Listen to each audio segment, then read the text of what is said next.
నమస్తే, welcome to ABN clinic. Diabetes ఎన్ని రకాలు, డయాబెటీస్తో ఎలాంటి ఇబ్బందులు ఉంటాయి, డయాబెటీస్ను అదుపు చేసేందుకు ఎలాంటి జాగ్రత్తలు పాటించాలి, హోమియోలో ఎలాంటి వైద్యం అందుబాటులో ఉందో తెలుసుకుందాం. డాక్టర్ కేర్ హోమియోపతి నుంచి డాక్టర్ సురేష్ బుద్ధ గారు మనతో పాటు ఉన్నారు. సో డాక్టర్తో మీరు కూడా మాట్లాడాలి అంటే స్క్రీన్ మీద డిస్ప్లే అవుతున్న నెంబర్స్కి కాల్ చేయొచ్చు. Sir, good morning. Good morning. ప్రపంచవ్యాప్తంగా కూడా చాలా మందిలో డయాబెటీస్ చాలా కామన్ డిసీజ్గా అయిపోయింది సార్. చిన్నపిల్లల నుంచి పెద్దవాళ్ళ వరకు ప్రతి ఒక్కరిలోనే చూస్తున్నాం. ఏంటి సార్ కారణం ఏంటి అసలు? అంటే డయాబెటీస్ అనేది ఈ మధ్యకాలంలో చాలా కామన్గా, అంటే ప్రతి ఫ్యామిలీలో కూడాను ఇద్దరు ముగ్గురు డయాబెటిక్ పేషెంట్స్ ఉన్నారంటే అది అతిశయోక్తి కాదు అది. సో ఎందుకంటే అంత ఎక్కువగా ప్రబలినటువంటి డిజార్డర్ అండి ఇది. యాక్చువల్గా ఇది ఒక మనం డిసీజ్ కామన్గా అనుకునేది కానీ, బట్ ఇది ఒక డిజార్డర్. అంటే మన బాడీలో రెగ్యులర్గా నడిచేటటువంటి ఆర్డర్గా వెళ్ళేటటువంటి ఒక సిస్టమ్ అనేది పూర్తిగా డిస్టర్బ్ అవడం వల్ల మనకి బ్లడ్లో ఉండేటటువంటి గ్లూకోజ్ లెవెల్స్ అనేవి అధికమైపోవడం జరుగుతూ ఉంటుంది.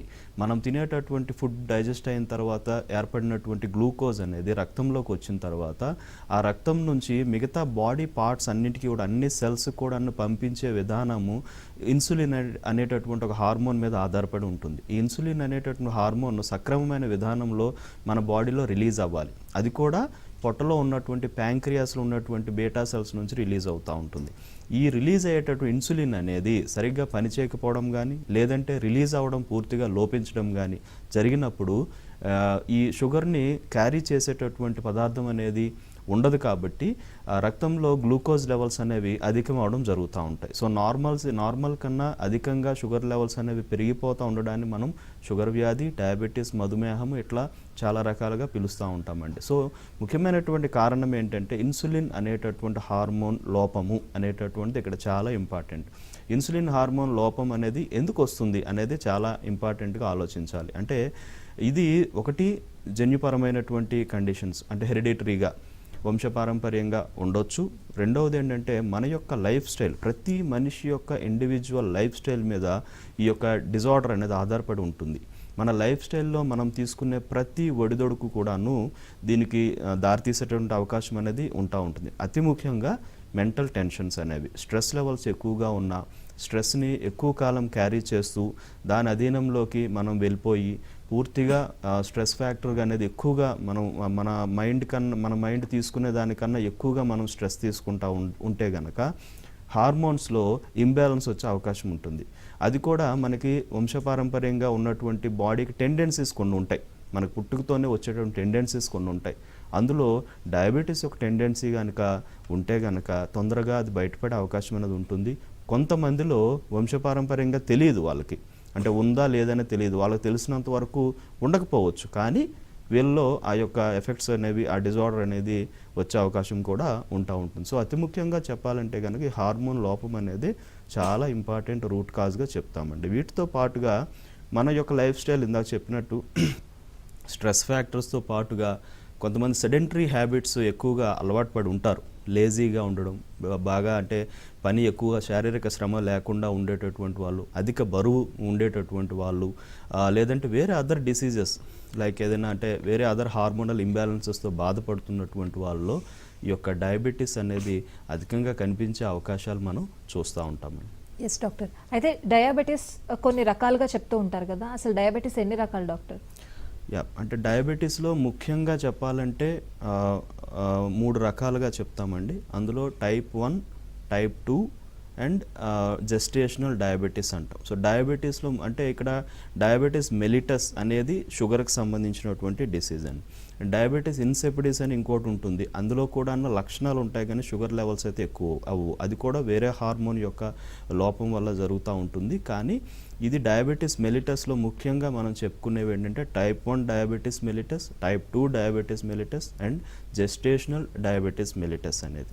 సో టైప్ 1 డయాబెటీస్ మెలిటస్ అంటే దీనిని ఇన్సులిన్ డిపెండెంట్ డయాబెటీస్ మెలిటస్ అంటాం, IDDM అని. సో ఇందులో పేరులోనే ఉన్నట్టు విధంగా ఇన్సులిన్ యొక్క డిపెండెన్సీలోకి బాడీ అనేది ఉంటుంది. దాని అర్థం ఏంటంటే మనకి బాడీలో ఇన్సులిన్ సెక్రీషన్ అనేది పూర్తిగా రాదు. సో దీనికి కారణం ఏంటి? ఇన్సులిన్ సెక్రీట్ చేసేటటువంటి సెల్స్ అనేవి డ్యామేజ్ అవడం జరుగుతుంది. So destruction of the islets of ది లాంగ్ర్హాన్స్ అనేది, అంటే ప్యాంక్రియాస్లో ఉండే బీటా సెల్స్లో ఉండే ఐలెట్స్ ఆఫ్ ది లాంగ్ర్హాన్స్ అనే సెల్స్ అనేవి పూర్తిగా డ్యామేజ్ అవడం జరుగుతూ ఉంటాయి. సో వాటి నుంచి ఇన్సులిన్ సెక్రేషన్ జరుగుతూ ఉంటుంది కాబట్టి అవి డ్యామేజ్ అవడం వల్ల ఇన్సులిన్ సెక్రేషన్ జరిగే అవకాశం పూర్తిగా ఉండదు. అలాంటప్పుడు బయట నుంచి ఇన్సులిన్ అడ్మినిస్టర్ చేయాల్సిన అవసరం పడుతుంది. సో ఇది ముఖ్యంగా ఏంటంటే చిన్న వయసులోనే బయటపడుతుందండి. చైల్డ్హుడ్ పుట్టినప్పటి నుంచి కానీ టీనేజ్ ఇంచుమించుగా టీనేజ్ దాటినంత వరకు కూడా మనకు కనిపించే అవకాశం అనేది ఉంటుంది. సో దీన్ని ఇంకొక రకంగా కూడా మనం జువెనైల్ డయాబెటీస్ అని కూడా అంటాం. సో పుట్టుకతో వచ్చేటటువంటి డయాబెటీస్ అనేది కొంతమంది పిల్లల్లో మనం చూస్తాం. పుట్టిన మేబీ 1 year లోపలనే షుగర్ బయటపడుతూ ఉంటుంది. కొంతమంది పుట్టిన తర్వాత షుగర్ బయటపడుతూ ఉంటుంది. చాలా కొంచెం రేర్గా ఉండొచ్చు కానీ బట్ ఇలాంటివన్నీ కూడా మనం జువెనైల్ డయాబెటీస్ అంటే ఇలాంటి వాళ్ళకి కంటిన్యూ అవుతుందా డాక్టర్?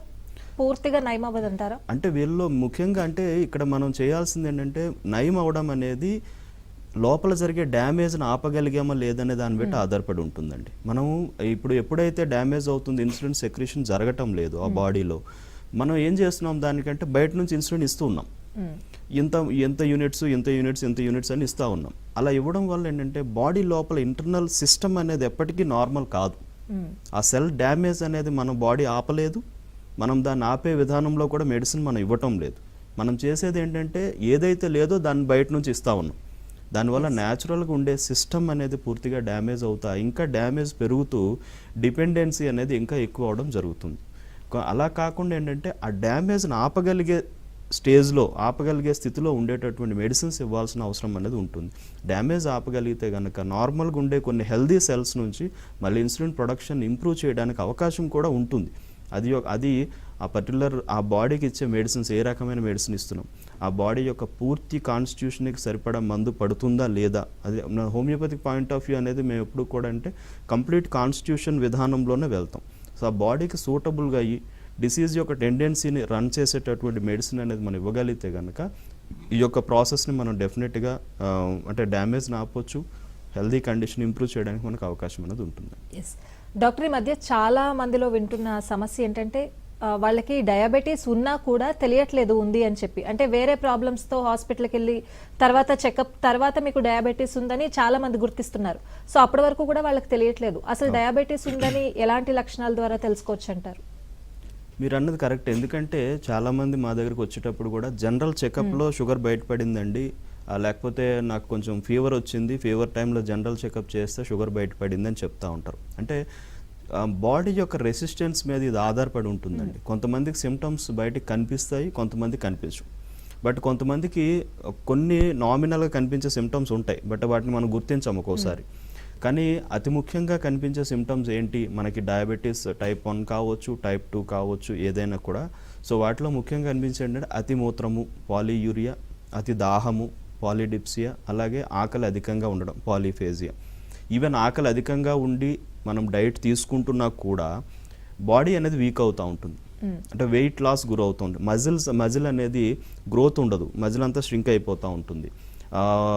వేసుకున్న బట్టలు లూజ్ అయిపోవడం జరుగుతూ ఉంటుంది. అలాగే వీటన్నిటితో పాటు వీక్నెస్ ఎక్కువగా చెప్తూ ఉంటారు. కొంచెం పని చేసినా తల తిరిగినట్టు ఉండడం, వీక్నెస్ అనిపిస్తూ ఉండడం, చెమటలు పడుతూ ఉండడం, ఇలాంటి కండిషన్స్ అనేవి చూస్తూ ఉంటాం. అలాగే టైంకి తినలేని పరిస్థితి ఉంటే కనుక, తట్టుకోలేని పరిస్థితి, ఒళ్ళంతా వణికినట్టు అనిపిస్తూ ఉండడం, చెమటలు ఎక్కువ పడుతూ ఉండడం, లాంటి సిమ్టమ్స్ కూడా కనిపిస్తూ ఉంటాయండి. అంటే వీటితో పాటుగా ఇంకా దీని యొక్క ప్రభావం అప్పటికీ మనం గుర్తించకపోతే కనుక కళ్ళు చూపు కొంచెం మందగించడం కానీ, లేదంటే పాదాల్లో తిమ్మిర్లు, మంటలు, లేదంటే నొప్పుల్లా కనిపించడం కానీ, ఇలాంటి లక్షణాలు కూడా మనం చూస్తూ ఉంటాం. కొన్ని రకాల స్కిన్ డిసీజెస్ కూడా క్రానిక్గా రన్ అయ్యేటువంటి అవకాశాలు, లైక్ ఫంగల్ ఇన్ఫెక్షన్స్ కానీ, వేరే అదర్ స్కిన్ డిసీజెస్ కానీ ఎక్కువగా, అంటే ఏవైనా మెడిసిన్ వాడినా మళ్ళీ అగైన్ రావడం జరుగుతూ ఉంటుంది. ఇలాంటి సిమ్టమ్స్ మనకు చాలా వరకు డయాబెటీస్ యొక్క స్టార్టింగ్లో మనకు కొన్ని కనిపిస్తూ ఉంటాయి, అలా కంటిన్యూ అవుతున్న కొద్దీ కనిపిస్తూ ఉంటాయండి. సో వాటిని అప్పుడే మనం గుర్తించగలిగితే ఇమీడియట్గా చెక్ చేయాలి. సో ఫాస్టింగ్ షుగర్ ఎంత ఉంది, పోస్ట్ ప్రాండియల్ లేదా పోస్ట్ లైన్ షుగర్ ఎంత ఉంటుంది, ర్యాండమ్ ఎంత ఉంటుంది, లేదంటే యావరేజ్ షుగర్ ఎంత ఉంటుంది, యావరేజ్ బ్లడ్ గ్లూకోజ్ అంటాం. సో అది ఎంత ఉంటుంది అనేది ఇవన్నీ చెక్ చేసుకుంటే కనుక మనం క్లియర్గా దాని మీద ఫోకస్ చేసి అది ఉందా లేదో తెలుసుకొని మెడిసిన్స్ వాడితే కనుక డెఫినెట్గా నార్మల్ అవుతుంది. డాక్టర్, కాలర్ లైన్లో ఉన్నారు సురేష్ గారు, వి కోట నుంచి. సురేష్ గారు నమస్తే మేడం. మాట్లాడండి, డాక్టర్ ఉన్నారు. నమస్తే డాక్టర్ గారు. నమస్తే సార్, చెప్పండి. సార్, గత 6 ఏళ్ళుగా నాకు డయాబెటిక్ ఉందండి. ఓకే అండి, ఓకే. ఇన్సులిన్ వాడుతున్నాను, టాబ్లెట్స్ నాయనకర్ అని చెప్పి ఇన్సులిన్ పెట్టాడు 3 years నుంచి. Okay sir. Human Actrapid morning afternoon వాడుతున్నాను. Okay sir. నైట్ ల్యాంటస్ వాడుతున్నాను. Okay sir. ఓకే. వాళ్ళు మార్నింగ్ 6 units, మధ్యాహ్నం 6 units, ల్యాంటస్ 12 units ఇచ్చినారు. Okay sir. అది వాడుతూ ఈ మధ్య షుగర్ లో అయిపోతుంది కాబట్టి దాన్ని 2 units వాడుతున్నానండి. ఓకేనండి. ఓకే. దాన్ని అట్లే కంటిన్యూ చేస్తున్నా కూడా అయినా తినిన వెంటనే మోషన్స్ అయిపోతుంది. తర్వాత కళ్ళు తిరగడం, చక్కర్లు కొట్టడం, చెమటలు పట్టడం జరుగుతుంది.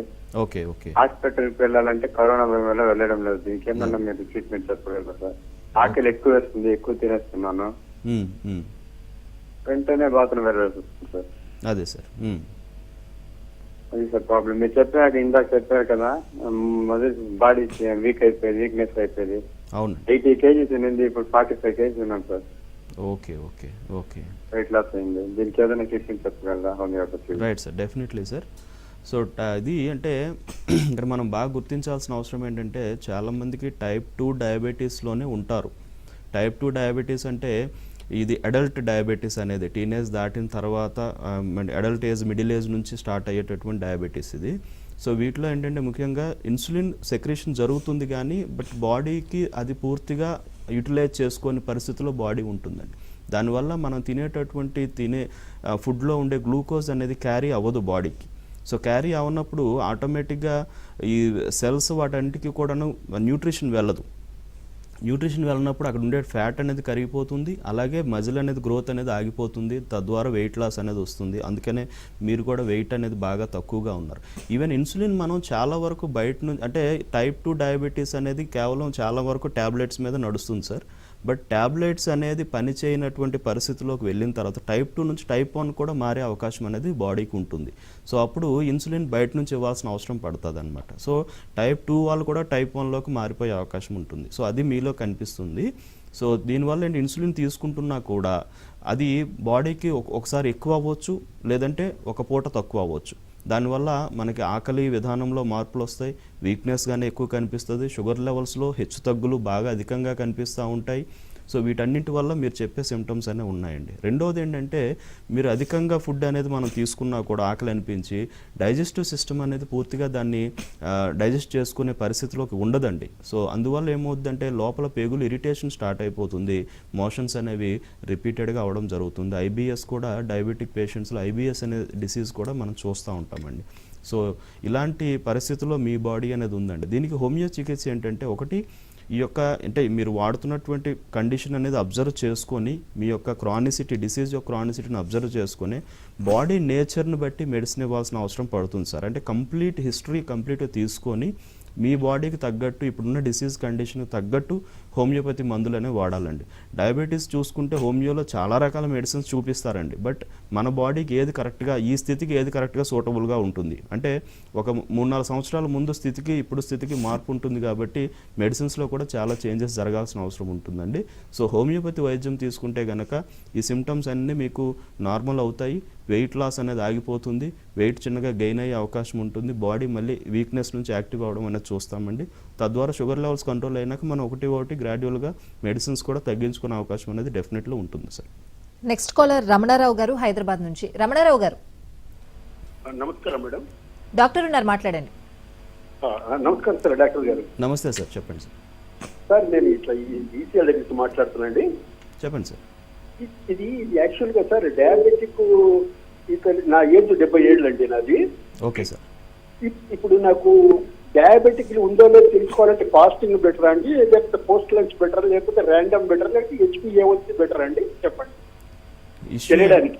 యా చెప్తాను సార్. యాక్చువల్గా ఏంటంటే ఈ ఫాస్టింగ్, పోస్ట్ లంచ్ అనేది ఎగ్జాక్ట్గా చేయించాల్సిన అవసరం అనేది ఉంటుంది. ఒకటి అందులో ఉండేటటువంటి లెవెల్స్ని బట్టి అది ఎంత అంటే నార్మల్గా 70 to 110 మధ్యలో మీకు ఫాస్టింగ్ లెవెల్స్ ఉండే, లేకపోతే తిన్నాక 1.5 hour తర్వాత లేదా 2 hours తర్వాత 160 బిలో ఉంటే కనుక పర్వాలేదు, అది షుగర్ లెవెల్ అనేది చెప్పం కాబట్టి డయాబెటీస్ అని చెప్పమండి. ర్యాండమ్ కూడా ఇంచుమించుగా 160 లోపలనే ఉండాలి సార్. మీరు ఎప్పుడు చేయించుకున్నా దీన్ని బట్టే ఉంటుంది. అండ్ వీటితో పాటుగా HbA1c యావరేజ్ బ్లడ్ గ్లూకోజ్ అనేది చేయించుకోండి. లేదు మీకు ఇప్పుడే తెలుసుకోవాలి అనుకుంటే కనుక జీటీటీ అనేది ఉంటుంది, గ్లూకోజ్ టాలరెన్స్ టెస్ట్ అనేది. ఇది కూడా ఏ ల్యాబ్లోనైనా చేస్తారు. అది చేసి అందులో మీకు క్లియర్ కట్గా షుగర్ ఉందా లేకపోతే లేదా వచ్చే అవకాశం ఉందా అనేది కూడాను మనకు చాలా వరకు తెలుస్తుంది. కానీ వీటన్నిటితో పాటుగా కొన్ని సిమ్టమ్స్ కూడా మీకు ఉండాలి. ఏజ్ చెప్తున్నారు కాబట్టి డౌట్ అనేది ఉండొచ్చు డెఫినెట్లీ, ఎందుకంటే ఏజ్ పెరుగుతున్న కొద్దీ ఇలాంటి క్రానిక్ డిసీజ్ వచ్చే అవకాశాలు ఉండొచ్చు కాబట్టి. బట్ ఈ రకమైన టెస్టులు చేయించుకుంటే కనుక డౌట్ అనేది క్లియర్ అయిపోతుంది సార్. నెక్స్ట్ కాలర్ హైదరాబాద్ నుంచి హరిత గారు. హరిత గారు, హలో డాక్టర్ సురేష్ గారు ఉన్నారు, మాట్లాడండి. సార్ నమస్తే సార్. నమస్తే అమ్మా, చెప్పండి. సార్ మా వారికి మామూలుగా HbA1c చేపిస్తే 6.2 వచ్చింది సార్. ఓకే అమ్మా. బ్లడ్ షుగర్ చేపిస్తే నార్మల్ గానే వస్తుంది సార్. ఓకే, అంటే రెండిట్లో ఏది కరెక్ట్ అన్నది సార్? బ్లడ్ షుగర్ అయితే ఎప్పుడు చేపించినా కరెక్టే వస్తుంది సార్, తినక ముందు తిన్న తర్వాత ఎప్పుడు చేపించినా. లక్షణాలు ఏమన్నా ఉన్నాయా ఆయన బాడీ పరంగా? ఏం లేవు సార్, ఏం లేవు, బాగానే ఉన్నారు మనిషి అయితే, ఏం వీక్ కూడా ఏం లేరు. వంశపారంపర్యత ఏమైనా ఉందమ్మా? ఫ్యామిలీ హిస్టరీ ఏమన్నా? ఏం లేదండి. సో అంటే ఫ్యామిలీ హిస్టరీ లేదు, సిమ్టమ్స్ లేవు, కాబట్టి ఇబ్బంది అయితే లేదమ్మా. 6.2 అనేది పర్వాలేదు. యాక్చువల్గా 6.5 లోపు ఉన్నంత వరకు కూడా పెద్ద డయాబెటిక్ లక్షణాలు ఏం కనిపించవమ్మా. 6.5 వరకు ఉంటే కొంచెం చిన్న చిన్న లక్షణాలు కానీ లేకపోతే షుగర్ లెవెల్ కొంచెం బార్డర్ లెవెల్ కన్నా దాటే అవకాశం కానీ కనిపిస్తూ ఉంటుందమ్మా. సో కరెక్ట్ ఎగ్జాక్ట్గా ఫాస్టింగ్ పోస్ట్ నుంచి ఎంత ఉందో చూడాలి.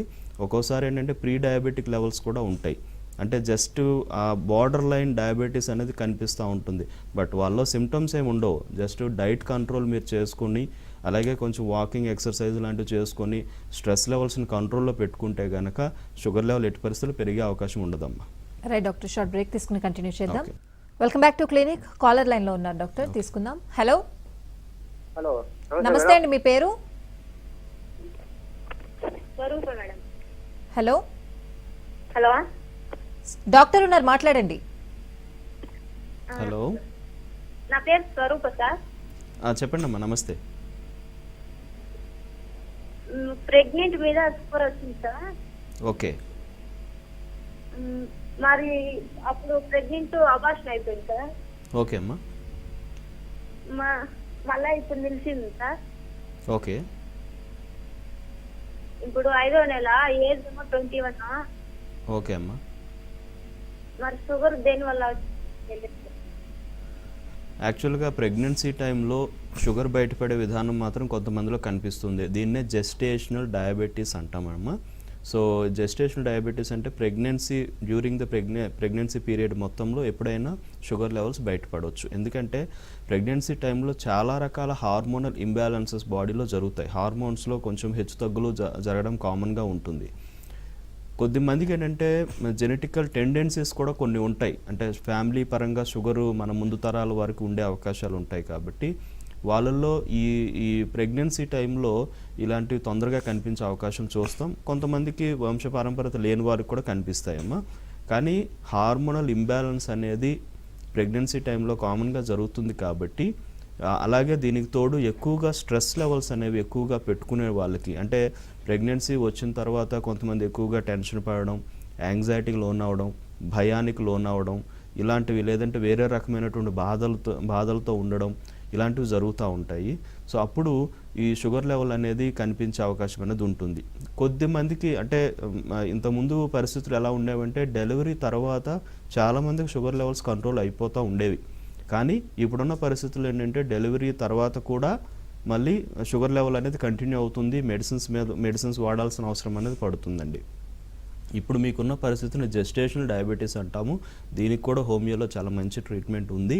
మీరు ఖచ్చితంగా మందులు వాడితే కనుక కాంప్లికేట్ అవ్వకుండా, ప్రెగ్నెన్సీ కూడా ఇబ్బంది లేకుండా పూర్తిగా నార్మల్ అంటే కంప్లీట్గా మందులు వాడుకుంటే కనుక ఎటువంటి ఇబ్బంది లేకుండా ఉంటుందమ్మా.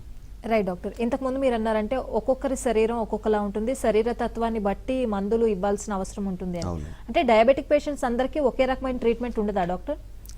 డయాబెటీస్ యొక్క లక్షణాలు అందరిలో ఇంచుమించుగా ఒకే మాదిరి కనిపిస్తాయి. బట్ అందులో కూడా కొన్ని లక్షణాలు కొంతమందిలో ఎక్కువ కనిపిస్తాయి, తక్కువ కనిపిస్తాయి, కొన్ని కనిపించవు. అదే మాదిరిగా బాడీ యొక్క నేచర్ కూడా ప్రతి మనిషికి మారిపోతుందండి. సో మెంటాలిటీ దగ్గర నుంచి కానీ ఫిజికల్ కండిషన్స్ దగ్గర నుంచి కానీ అన్నీ కూడాను చేంజెస్ ఉంటాయి. సో డయాబెటీస్కి మెంటల్ స్ట్రెస్ కారణం అని చెప్తాం చాలా వరకు, కానీ ఆ స్ట్రెస్లో ఏ రకమైన స్ట్రెస్ అనేది మనిషికి మళ్ళీ వేరియేషన్ అనేది ఉంటుంది. వీటన్నిటిని ఆధారంగా చేసుకొని ఇండివిజువలైజ్డ్ ట్రీట్మెంట్ అనేది హోమియోలో ఇస్తామన్నమాట. దాన్నే మనం కాన్స్టిట్యూషనల్ ట్రీట్మెంట్ అంటాం. అంటే కంప్లీట్ బాడీ యొక్క నేచర్ని అన్ని రకాలుగా అర్థం చేసుకొని బాడీ యొక్క కండిషన్ బట్టి దానికి డిసీజ్ యొక్క సిమ్టమ్స్ కూడా తోడుగా పెట్టుకొని అప్పుడు మెడిసిన్స్ అనేవి ఇవ్వడం చేస్తామండి. సో ఈ విధమైన విధానంలో మందులు ఇవ్వడం వల్ల ఆ బాడీ యొక్క రెసిస్టెన్స్ అనేది ఇంప్రూవ్ అవుతుంది, అలాగే ఇమ్యూన్ లెవెల్స్ అనేవి ఇంప్రూవ్ అవుతాయి. సో తద్వారా న్యాచురల్గా ఉండేటటువంటి సిస్టమ్ అనేది మళ్ళీ ఆ కండిషన్ అనేది నార్మల్గా పనిచేయడం జరుగుతుంది. డిజార్డర్గా వెళ్ళేటటువంటి సిస్టమ్ అనేది మళ్ళీ ఆర్డర్లోకి వచ్చేటువంటి అవకాశం, రెగ్యులర్ అయ్యేటువంటి అవకాశం అనేది కనిపిస్తుంది. ఎస్ డాక్టర్, కాలర్ లైన్లో ఉన్నారు. హైదరాబాద్ నుంచి కాల్ చేశారు శివకుమార్ గారు. శివకుమార్ గారు హలో, మాట్లాడండి డాక్టర్తో. హలో సార్, నమస్కారం సార్. నమస్తే సార్. హైదరాబాద్ నుంచి మాట్లాడుతున్నా సార్. చెప్పండి సార్, చెప్పండి. సార్ నా ఏజ్ 45 సార్. ఓకే సార్ ఈ మధ్యలో 10 days నుంచి సార్ కాళ్ళ నొప్పులు సార్, ప్లస్ కళ్ళు కూడా మబ్బులు పడుతున్నాయి సార్. ఓకే ఓకే ఇంకా అండి సార్? సార్ శివకుమార్ గారు మాట్లాడండి. రైట్. ఓకే. సో అంటే కళ్ళు మబ్బులు పట్టడం, విజువల్ డిస్టర్బెన్స్ అనేది కనిపించడం, కానీ దాంతోపాటుగా కాళ్ళల్లో నొప్పులు, ముఖ్యంగా పాదాలు గుచ్చినట్టు ఉంటాయి అని చెప్తారు, లేదంటే నొప్పి పెడుతున్నాయని చెప్తారు. అలానే కొన్నిసార్లు మంటలుగా అనిపించడం కానీ, తిమ్మిర్లుగా అనిపించడం కానీ, ఇలాంటి లక్షణాలు ఉంటే కనుక అది డయాబెటీస్లో కూడా కనిపించే అవకాశం అనేది ఉంటుందండి. బట్ అవసరం మనం చెక్ చేసుకొని చూడడం అనేది అవసరం. చెక్ చేయించుకొని దాన్ని బట్టి మనకి కన్ఫర్మ్ అయితే చూడవచ్చు. కానీ వేరే డిసీజెస్లో కూడా ఇవి కనిపిస్తాయి, చిన్న డెఫిషియన్సీస్లో కూడా ఇవి కనిపిస్తూ ఉంటాయి. కానీ ఒకసారి డయాబెటిక్ లెవెల్స్ అనేవి చెక్ చేయించుకోవడం అనేది చాలా అవసరం అండి. చెక్ చేయించుకుని దాన్ని మనం ఉందా లేదనేది కరెక్ట్గా డయాగ్నోస్ చేసుకోగలిగితే కనుక బెటర్గా ఉంటుంది. ఎస్ డాక్టర్, అయితే ప్రజెంట్ సిచ్యువేషన్లో ఇంతకు మునుపు ఈ డయాబెటిక్ లేని పేషెంట్స్ కరోనా బారిన పడిన తర్వాత చాలా మందికి ఈ మధుమేహం చూస్తున్నాం డాక్టర్. రీజన్ ఏంటి? అది అలా కంటిన్యూ అయ్యే అవకాశం ఉందంటారా? ఒకటండి, ఇప్పుడు కూడా వన్స్ డయాబెటీస్ వచ్చిందంటే కనుక దానికి సరైనటువంటి విధానంలో మెడిసిన్స్ వాడకపోతే కంటిన్యూ అయ్యేటువంటి అవకాశం అనేది డెఫినెట్లీ ఉంటుందండి. బట్ ఇప్పుడు ఉన్నటువంటి పరిస్థితులు ఏంటంటే ఈ కరోనా తర్వాత చాలా మందిలో ఇలాంటి అంటే డయాబెటీస్ బయటపడుతుంది. కానీ ఇంతకు ముందు కూడా మేజర్గా మేజర్ ఫీవర్స్ కానీ, చాలా అధికమైనటువంటి ఫీవర్స్ వచ్చినప్పుడు కూడాను తర్వాత ఆ టైంలో షుగర్ బయటపడే అవకాశం అనేది చూస్తూ ఉన్నాం. నార్మల్గా కూడా మేజర్ ఫీవర్స్లో, హై గ్రేడ్ ఫీవర్స్లో షుగర్ బయటపడతా ఉంటుందండి. సో దాని తర్వాత కూడా కంటిన్యూ అవ్వడం కూడా చాలా మందిలో చూస్తామండి. అలానే కరోనా అనేది ఏంటంటే ఇది కంప్లీట్గా మన యొక్క మెటబాలిజం పూర్తిగా దెబ్బతీసేటటువంటి కండిషన్లోకి వెళ్తుంది. కాబట్టి బాడీ యొక్క సిస్టమ్ పూర్తిగా డౌన్ అవుతుంది, డల్ అవుతుంది. కాబట్టి ఆటోమేటిక్గా ఏదైనా డిసీజ్ టెండెన్సీస్ లోపల ఉన్నవి కూడాను ఆ ఇమ్యూనిటీ ఎప్పుడైతే డౌన్ అవుతుందో అప్పుడు బయటపడే అవకాశం అనేది ఉంటుంది. ఆ విధానంలోనే చాలా మందికి ఏంటంటే షుగర్ అనేది బయటపడడం జరుగుతుందండి. బట్ వన్స్ బయటపడ్డాక దానికి సరైన జాగ్రత్త తీసుకోవాల్సిన అవసరం అనేది ఉంటుంది. సో ఫుడ్ పరంగా కానీ, మన లైఫ్ స్టైల్ పరంగా కానీ, వీటన్నిటి పరంగా, అలాగే మెడిసిన్స్ కూడా. సో మెడిసిన్స్లో కూడా ఏంటంటే పూర్తిగా మన బాడీకి తగ్గట్టు కాన్స్టిట్యూషనల్ హోమియో ట్రీట్మెంట్ తీసుకుంటే కనుక ఆ కండిషన్ నుంచి తొందరగా మనం బయటపడే అవకాశం ఉంటుంది. లేదంటే లైఫ్ టైం కంటిన్యూ చేసుకోవాల్సిన అవసరం అనేది చూస్తూ ఉంటామండి. సో కరోనా లాంటి major fevers, high grade fevers కానీ వేరే అదర్ కండిషన్స్ వల్ల కూడాను డయాబెటీస్ బయటపడే అవకాశం అనేది ఈ మధ్యకాలం చూస్తూ ఉన్నామండి. ఎస్ డాక్టర్, హోమియోపతిలో ఎలాంటి ట్రీట్మెంట్ అందుబాటులో ఉంది డాక్టర్? హోమియో ట్రీట్మెంట్ అనేది కంప్లీట్లీ ఇండివిజువలైజ్డ్ ట్రీట్మెంట్ అండి. సో ప్రతి మనిషికి డిసీజ్ యొక్క సిమ్టమ్స్, క్రానిసిటీ, దాని యొక్క కాంప్లికేషన్స్ని బట్టి, అలాగే బాడీ యొక్క nature, mental nature, physical nature, వీటన్నిటిని ఆధారంగా చేసుకొని కంప్లీట్ కాన్స్టిట్యూషనల్ ట్రీట్మెంట్ అనేది హోమియోపతిలో ఇవ్వడం చేస్తున్నామండి. సో దీనివల్ల ఏమవుతుందంటే కంప్లీట్గా ఈ యొక్క కండిషన్ డాక్టర్ కేర్ హోమియోపతి అన్ని క్లినిక్స్లో కూడా నడుపుతా ఉన్నాం. సో దీనివల్ల ఏంటంటే సిస్టమ్ ఏదైతే డ్యామేజ్డ్ కండిషన్లో లేదా డిరేంజ్డ్ కండిషన్లో వెళ్తుందో దాన్ని మళ్ళీ రీఅరేంజ్ చేసుకుంటూ, రెగ్యులేట్ చేసుకుంటూ కంప్లీట్గా అది నార్మల్గా పనిచేసే విధానంలోకి తీసుకువెళ్ళడానికి హోమియో ట్రీట్మెంట్ అనేది ఉపయోగపడుతుందండి. అండ్ మోర్ ఓవర్ ఏంటంటే ఎటువంటి సైడ్ ఎఫెక్ట్స్ అనేది ఉండదు. అండ్ చాలా మందిలో షుగర్ యొక్క కాంప్లికేషన్స్ రన్ అవుతాయి. ఈవెన్ దో వాళ్ళు చాలా రకాల మెడిసిన్స్ యూజ్ చేస్తున్నా కూడా కాంప్లికేషన్స్ అనేవి వస్తాయి. ఒక 5 years తర్వాత లేదా 6 years తర్వాత 2 years తర్వాత ఇట్లా ఆ కాంప్లికేషన్స్ అన్నిటినీ కూడా మన హోమియోలో పూర్తిగా మనం అరికట్టవచ్చు, పూర్తిగా బాడీని హెల్దీ స్టేజ్ తీసుకురావచ్చు. వితౌట్ ఎనీ సైడ్ ఎఫెక్ట్స్ మనం పూర్తిగా నార్మల్ చేసుకోవచ్చు అండి. Right, thank you so much doctor. ఈ మధుమేహం ఎందుకు వస్తుంది, ఎటువంటి జాగ్రత్తలు తీసుకోవాలి అండ్ హోమియోలో ఎటువంటి ట్రీట్మెంట్ ఉంది, చాలా చక్కగా వివరించారు. థ్యాంక్ యూ అండి. Thank you. ఇది వాళ్ళ ఏబిఎన్ క్లినిక్. చూస్తూనే ఉండండి ఏబిఎన్ ఆంధ్రజ్యోతి.